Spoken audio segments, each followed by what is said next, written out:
We are living in the best of times, but we're also living in times when it is really hard to be a human.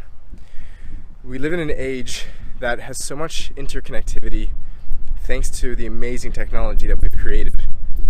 And I know I'm beating a dead horse here, but hear me out. In an age where we're so interconnected at a second's notice, we're so deeply alone and isolated. It's an epidemic, which I feel, and everyone who I talk to feels as well, but we're not ready or willing to tell it to each other. So we live in the illusion of connectedness.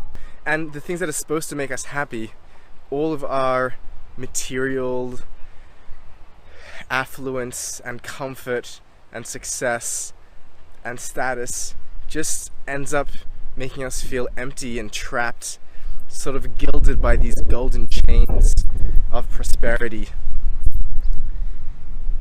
There's a really magical place down the street here, and to be straight up, it's run by my parents, but there are many places like it in the world, although each one's unique and beautiful in their own way, where people come from all walks of life: the wealthy, the poor, the religious, the secular, the foreigner, the local, and they come to spend some time volunteering for those that don't have the same comforts and luxuries that most of us have in today's modern world and society. I hang around a lot at the kitchen, which is what it is. It's a community kitchen for people to volunteer in. And you see people coming in, but they come in with a heavy smile. And you see as they roll up their sleeves and get dirty and start chopping onions for some stew that's going to be delivered to the homeless, or they start peeling carrots for meals that are being made for children in a hospital or being sent to a women's refuge. And you see as they begin to lose themselves in the moment, in the presence, in the act of doing something for the other, that an indescribable sense of happiness and serenity and bliss washes over them. And it takes time for them to register what's happening to them, because it's so foreign and unpredicted and unexpected even from themselves.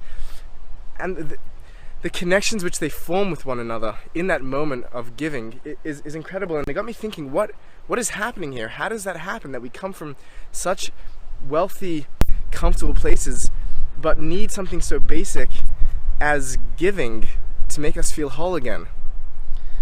And I realized that what's happening in that magical moment is that whereas in our entire ordinary day-to-day existence we're hanging onto this sense of self, that there's me and I'm distinct from the things around me, I am separate from the people in my life, I'm separate from the nature and from the cultures that surround me, and we hang on tenaciously to that self-identity, to that identification with awareness that we're merely channels of. And it comes at a very high cost psychologically, because that self is constantly under attack. Because if I am the self which is separate from everything else, then it's constantly a war to fight off any invasion, any intrusion, any threat, any slight to my reputation. I have to make sure that this thing which I call me has to be defended with everything I have. And that's really hard. And it keeps us separate from one another. It doesn't allow us to be at ease with something that we see other than us. But in that moment of giving, in that second when we stop hanging onto ourselves with white knuckles and we can let go, we realize implicitly that we're not just this that we identify with. We are part of a much larger thing. We're part of everything. And when I'm helping the other, I'm demonstrating that in my action that I'm not separate from them.